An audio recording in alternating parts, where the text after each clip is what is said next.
Dalam hidup ini, jatuh bangun dan bangun jatuh itu hal yang biasa.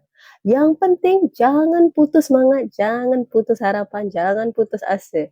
Teruskan jatuh, teruskan jatuh.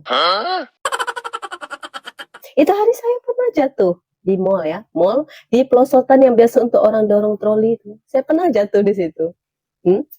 Dan sebelumnya juga saya pernah jatuh di longkang. Nah, tahu longkang betapa kotornya itu, airnya itu yang warna hitam itu, yang udah jorok kali itu. Nah, saya pernah jatuh di situ.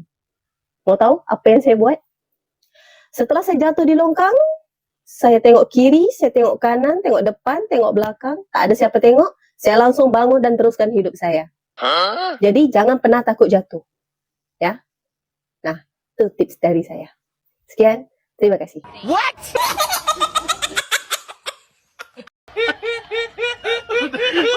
Enjoy!